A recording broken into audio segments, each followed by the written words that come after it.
দর্শক, আপনারা শিরোনাম দেখে বুঝতে পারছেন আমি কি বিষয় নিয়ে আলোচনা করব।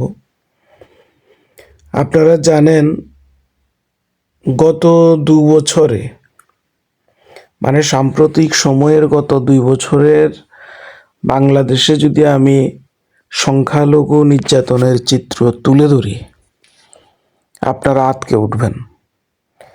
এরপর যদি আরও পেছনে যায়, যদি গত 5 বছর অথবা গত 10 বছরের চিত্র তুলে ধরি, তাহলে আপনারা বুঝতে পারবেন বাংলাদেশের ধর্মীয় সংখ্যালঘুরা, বিশেষ করে সনাতনী হিন্দুরা কত খারাপ অবস্থার মধ্য দিয়ে যাচ্ছে। তাদের জীবন কতটা বিপন্ন, তাদের মান সম্মান ইজ্জতের উপর কি পরিমাণ আক্রমণ হচ্ছে, সম্পদের উপর কি পরিমাণ আক্রমণ হচ্ছে, আপনারা চিন্তাই করতে পারবেন না। শুনলে গা শিউরে উঠবে। আজকে আমি শুধু আলোচিত কয়েকটি ঘটনা তুলে ধরব, এবং সংখ্যালঘু ছাড়াও বাংলাদেশে সাম্প্রতিক সময়ে যে নৃশংস কয়েকটি হত্যাকাণ্ড ঘটেছে তার চিত্র আমি তুলে ধরলে আপনারা বুঝতে পারবেন বাংলাদেশ বর্তমানে কত বেশি অনিরাপদ। শিক্ষিত, ভদ্র, সভ্য মানুষদের জন্য বাংলাদেশ দিন দিন অনিরাপদ হয়ে উঠছে। আর ধর্মীয় সংখ্যালঘুদের জন্য তো এটা বসবাসের অযোগ্য হয়ে গেছে। দর্শক, আপনারা আলোচিত দীপু চন্দ্র দাস হত্যাকাণ্ডের কথা জানেন। এই দীপু চন্দ্র দাস হত্যাকাণ্ডের বাইরেও খোকন চন্দ্র দাসকে খুন করা হয়েছে, নয়ন সাধুকে খুন করা হয়েছে, দিনাজপুরের ভবেশ চন্দ্র রায়কে হত্যা করা হয়েছে। এরকম আমি যদি এক এক করে বলি, আজকে সারা দিন সারা রাত শেষ হয়ে যাবে, কিন্তু নাম কাউন্টিং শেষ হবে না। 2026 সালের প্রথম 3 মাসে 133টি সাম্প্রদায়িক সহিংসতার ঘটনা রয়েছে। এর মধ্যে হত্যাকাণ্ড, ধর্ষণ, মন্দিরে আগুন, প্রতিমা ভাঙচুর, ধর্মীয় সংখ্যালঘুদের বাড়িঘর দোকানপাট ভাঙচুর এবং লুণ্ঠন এবং অগ্নিসংযোগের ঘটনা রয়েছে। 2026 সালের প্রথম 3 মাসে 133টি সাম্প্রদায়িক সহিংসতার ঘটনা ঘটেছে। দর্শক, আমি যদি এর পেছনে যাই, 2019 সালে আপনারা জানেন ভোলার বোরহানউদ্দিনে একটি ভুয়া ধর্মীয় অবমাননার অভিযোগ এনে কি তাণ্ডব লীলা চালানো হয়েছে হিন্দু সম্প্রদায়ের বাড়িঘর এবং দোকানপাটে। শতাধিক বাড়িঘর ক্ষতিগ্রস্ত হয়েছে। এর আগে আপনারা জানেন নাসিরনগরে 2016 সালে একইভাবে একটা জেলে, যে ফেসবুক চালাতে জানে না, ইন্টারনেট কিভাবে ব্যবহার করতে হয় তার কোনো জ্ঞান নেই, একজন জেলে, সে নাকি ফেসবুকে ইসলাম ধর্মকে অবমাননা করেছে। এই ভুয়া নিউজ ছড়িয়ে দিয়ে 300 বাড়িঘরে হামলা করেছে। 100 জনের উপরে হিন্দু সম্প্রদায়ের মানুষকে আহত করেছে। কত পরিবার নিঃস্ব হয়ে গেছে। গরিব খেটে খাওয়া পরিবার দিন আনে দিন খায়। এভাবে 2017 সালে রংপুরে গাইবান্ধায় একই স্টাইলে সারা বাংলাদেশে গত 10-15 বছর ধরে একই স্টাইলে যে ধর্মীয় অবমাননার গুজব, কত শিক্ষককে চাকরিচ্যুত করা হয়েছে, কত শিক্ষককে লাঞ্ছিত করা হয়েছে। আওয়ামী লীগ আমলের একজন প্রভাবশালী নেতা, শেখ মুজিব পরিবারের, বঙ্গবন্ধু পরিবারের এবং শেখ হাসিনার অত্যন্ত ঘনিষ্ঠ শামীম ওসমানের বড় ভাই জনাব সেলিম ওসমান একজন হিন্দু শিক্ষককে কানে ধরে উঠবোস করিয়েছে। ধর্ম অবমাননার অভিযোগ এনে। কি নৃশংস মিথ্যা অভিযোগ এনে ওনাকে কানে ধরে উঠবোস করিয়েছে। এই ধরনের ঘটনা বাংলাদেশে ঘটে আসছে দর্শক। এরপর যদি আমি আরো আপনাদেরকে বললে তো বললাম শেষ হবে না। 2013 সালে ঘটেছে, 2017 সালে ঘটেছে, ঠাকুরগাঁওয়ে ঘটেছে, রংপুরে ঘটেছে। এরপর কুমিল্লার মুরাদনগরে একই ঘটনা, ধর্মীয় অনুভূতিতে আঘাত সামাজিক যোগাযোগ মাধ্যমে। এটাকে কেন্দ্র করে বাড়িঘর, ধর্মীয় স্থাপনা, মন্দির হামলা। যশোরের মালোপাড়ায় হিন্দু বাড়িতে হামলা, গ্রামে হামলা। কেন? প্রতিপক্ষকে কেন ভোট দিল? নৌকায় দুইজনই নৌকার মাঝি, দুইজনই আওয়ামী লীগের প্রার্থী। এক প্রার্থী জিতেছে, আরেক প্রার্থী পরাজিত হয়েছে। যে ভোট পায়নি তার লোকজন হামলা করেছে। জায়গা সম্পদ নিয়ে হামলা। এইসব দেখতে দেখতে শুনতে আর মনে হচ্ছে না যে বাংলাদেশ হিন্দু সম্প্রদায়ের জন্য নিরাপদ কোনো স্থান। আর আপনারা জানেন 2021 সালে কুমিল্লাতে দুর্গাপূজাকে কেন্দ্র করে কি ঘটনা ঘটেছে, কি নারকীয় তাণ্ডব ঘটেছে। কয়েকজনকে মেরে ফেলা হয়েছিল, পুরোহিতকে পর্যন্ত মেরে ফেলা হয়েছে। এরপর 2014 সালে জাতীয় নির্বাচনকে কেন্দ্র করে, 2013 সালে যুদ্ধাপরাধীদের বিচারের রায়কে কেন্দ্র করে, তারপর 2012 সালে রামুতে। এইভাবে একটার পর একটা ঘটনা।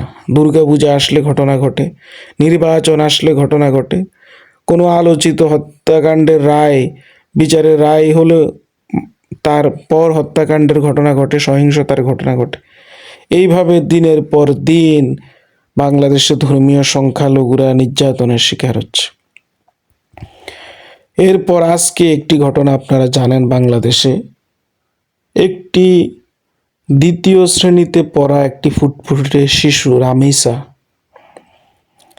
সে ধর্মীয় সংখ্যালঘুদের কোনো সম্প্রদায়ভুক্ত নয়, একটা মুসলিম পরিবারের সন্তান, 2 বছরের একটা বাচ্চা মেয়েকে ধর্ষণ করে, যৌন নির্যাতন করে, তারপর টুকরো টুকরো করে তাকে হত্যা করা হয়েছে। আমি এই হত্যাকাণ্ডের কথাটি ধর্মীয় সংখ্যালঘুদের ঘটনার সাথে কেন বলছি? কারণ এটা বুঝাতে চাচ্ছি যে শুধু ধর্মীয় সংখ্যালঘুদের জন্য নয়, সাধারণ শিক্ষিত ভদ্র সভ্য মানুষদের জন্য বাংলাদেশ আজ অনিরাপদ হয়ে যাচ্ছে। যেখানে সাধারণ সভ্য মানুষরা বসবাস করতে পারছে না, সেখানে ধর্মীয় সংখ্যালঘুরা তো সহিংসতার শিকার হবেই। এটা সমাজ বিজ্ঞান এটাই বলে। এখানে কোনো জাস্টিস নেই, এখানে কোনো বিচার নেই, এখানে কোনো আইন নেই, আইনের প্রয়োগ নেই। তাহলে এখানে কিভাবে আপনি সমাজের পিছিয়ে পড়া মানুষ, তারপর ধর্মীয়ভাবে যারা সংখ্যায় কম, জাতিগতভাবে যারা সংখ্যায় কম, তাদের নিরাপত্তা নিশ্চিত করবেন? এটা সম্ভব নয়। বাংলাদেশের বিচার ব্যবস্থা, বাংলাদেশের আইন শৃঙ্খলা সম্পূর্ণভাবে আজকে নিয়ন্ত্রণের বাইরে। এটা সাধারণ মানুষদের জন্য ভারত আজকে ধর্মীয় সংখ্যালঘু যারা আছেন সনাতনী সমাজের, আপনাদের জন্য দরজা উন্মুক্ত করে দিয়েছে। আপনারা সেখানে গিয়ে নিরাপদ থাকতে পারবেন। আর যারা সনাতনী হিন্দু নন, অন্যান্য যারা আছেন বা মুসলিম ধর্মেরও যারা আছেন, আপনারা ইউরোপ আমেরিকাতে পারলে চলে যান। এই দেশ আজকে নরক হয়ে যাচ্ছে, জাহান্নাম হয়ে যাচ্ছে।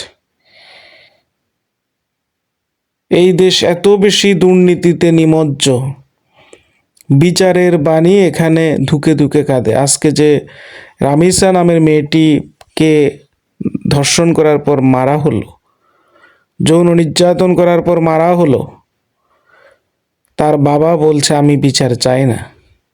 আপনারা বিচার করতে পারবেন না।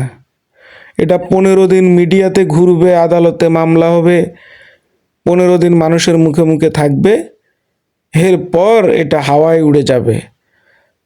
খুনের আসামি, ধর্ষণের আসামি টাকার বিনিময়ে জামিন পেয়ে ছাড়া পেয়ে যাবে, এমনকি বেকসুর খালাসও পেয়ে যেতে পারে। ওই আশঙ্কা থেকে উনি বলেছেন, আমি বিচার চাই না, আমি বিচার পাবো না। দর্শক, আরেকটি খবর হচ্ছে একজন রিক্সা চালকের গলা কাটা লাশ পাওয়া গেছে। এইভাবে কত খবর বলবো। এখানে রিক্সা চালকের গলা কাটা লাশ, এখানে দ্বিতীয় শ্রেণী ক্লাস 2তে পড়া একটা মেয়ের ধর্ষণের খবর, হত্যাকাণ্ডের খবর। আরেক জায়গায় একই পরিবারের 4-5 জনকে, 6 জনকে শিশুসহ গলা কেটে হত্যা, টুকরো টুকরো করে রাখা। এইভাবে প্রত্যেক দিন এই ধরনের ঘটনা এবং সহিংসতার খবর পাচ্ছি। তার ভিত্তিতে আমি ধর্মীয় সংখ্যালঘুদের আহ্বান জানাবো, ভারত সরকার আপনাদের জন্য তাদের দ্বার উন্মুক্ত করেছেন। পশ্চিম বাংলায় বিজেপি সরকার এসেছে। আপনারা জানেন বিজেপি সরকার সনাতনী বান্ধব, হিন্দুদের জন্য অনেক সুযোগ সুবিধা তারা দিচ্ছে। তারা সিএ করেছে বাংলাদেশ, আফগানিস্তান এবং পাকিস্তানের ধর্মীয় সংখ্যালঘুদের নাগরিকত্ব দেওয়ার জন্য। এখন আপনাদের দরকার সঠিক গাইডলাইন, যে আপনারা কিভাবে যাবেন, ওখানে কিভাবে নাগরিকত্ব পেতে পারেন। প্রথমত আমি দুইটা, আপনাদের যারা গিয়েছেন ওখানে অলরেডি, যে 2024-এর ডিসেম্বরের আগে যারা গিয়েছেন, আপনারা সিএ এর জন্য আবেদন করতে পারেন। সিএতে আবেদন করে আপনারা নাগরিকত্ব পেতে পারেন, সবচেয়ে সহজ উপায়। আর যারা এখন যাবেন বা 2024-এর ডিসেম্বরের পরে গিয়েছেন, আপনারা লং টার্ম ভিসার জন্য অ্যাপ্লাই করতে পারেন। আপনাদেরকে লং টার্ম ভিসা দেওয়া হবে এবং এই লং টার্ম ভিসা 5 বছরের জন্য দেওয়া হবে এবং 5 বছর পর আপনারা নাগরিকত্বের জন্য আবেদন করতে পারবেন। নাগরিকত্বের প্রসেসগুলো অনেকের কাছে কমপ্লিকেটেড মনে হতে পারে, কিন্তু আপনারা এটা শিওর থাকেন বা এটা ইনশিওর করা হয়েছে ভারত সরকার এবং পশ্চিমবঙ্গের বিজেপির পক্ষ থেকে, কোনো সনাতনীকে ভারত থেকে বের করে দেওয়া হবে না বা ডিপোর্ট করা হবে না। আপনাদের ভারতকে তারা মনে করে যে ভারত ভূমিতে হচ্ছে সনাতনীদের ভূমি, ওই ভূমিতে আপনার অধিকার রয়েছে, ধর্মীয় অধিকার রয়েছে, আপনি ওখানকার ভূমিপুত্র। তাহলে আপনাকে কিভাবে তারা ওখান থেকে বের করে দেবে? এটা সম্ভব না। এবং বিজেপি সরকার তো মুখিয়ে আছে সনাতনীদেরকে ওখানে নাগরিকত্ব দেওয়ার জন্য। তো যার কারণে আপনাদেরকে আমি গাইডলাইন দিব, আপনারা পশ্চিমবঙ্গের, আপনাদের আত্মীয় স্বজন আছে, ভালো কোনো লয়ারের সাথে যোগাযোগ করে পুরো প্রসেসটা জেনে, আমার মুখ থেকে শোনার দরকার নেই, অন্য কারো মুখ থেকে শোনার দরকার নেই, আইনি প্রক্রিয়ায় একজন আইনজীবীর মাধ্যমে আপনারা নাগরিকত্বের আবেদনের প্রক্রিয়াটি সম্পন্ন করুন, আপনাদের জন্য ভালো হবে। বিজেপির বিধায়ক আছেন, কারো যদি সম্পর্ক থাকে বিজেপির বিধায়কদের সাথে যোগাযোগ করুন। বিজেপির যারা উচ্চ পর্যায়ের নেতৃত্ব রয়েছেন তাদের সাথে যোগাযোগ করেও কিন্তু আপনারা নাগরিকত্ব পাওয়ার প্রক্রিয়াটি সম্পন্ন করতে পারেন। এটা আপনাদের জন্য সুবর্ণ সুযোগ। আগে তৃণমূল কংগ্রেসের সরকার ছিল, মমতা বন্দ্যোপাধ্যায়ের সরকার ছিল, সেই সরকার হয়তো বা আপনাদের জন্য অনেক প্রতিবন্ধকতা তৈরি করেছিল, বা যদি এখন থাকতো হয়তো করতো, কিন্তু পশ্চিমবঙ্গে বিজেপি সরকার আসার কারণে ওই ধরনের কোনো প্রতিবন্ধকতা এখন আর নেই। কারণ রাজ্যের পুলিশ বিজেপি সরকারের, বিএসএফ বিজেপির কেন্দ্রীয় সরকারের, কেন্দ্রে বিজেপি সরকার, নরেন্দ্র মোদীর সরকার, এই যে বিশাল একটা সুযোগ, এটা আপনাদের কাজে লাগানো উচিত। যদি নিরাপদ জীবন চান, নিজের সংস্কৃতি এবং ধর্মীয় রীতিনীতি মেনে স্বাধীনভাবে চলাফেরা করতে চান, তবে ভারত হতে পারে আপনাদের জন্য নিরাপদ গন্তব্য। সন্তানদের ভবিষ্যতের জন্য ভারতকে বেছে নেওয়াই হবে বুদ্ধিমানের কাজ। কারণ ভারতে বড় বড় বিশ্ববিদ্যালয়, ভারতে অল্প টাকায় উচ্চমানের পড়াশোনা করা যায়, ভারতে অনেক সরকারি স্কিম রয়েছে ছাত্রছাত্রীদের জন্য, বৃদ্ধ মা বাবার জন্য, যাদের বয়স 70-এর ঊর্ধ্বে তাদের জন্য আয়ুষ্মান ভারত রয়েছে, 5 লক্ষ টাকার স্বাস্থ্য বিমা রয়েছে, নারীদের জন্য লক্ষ্মীর ভাণ্ডার, অন্নপূর্ণ ভাণ্ডার রয়েছে, 18 বছরের নারীদের জন্য রয়েছে, মেয়েদের জন্য এককালীন 25,000 টাকার সুযোগ সুবিধা রয়েছে।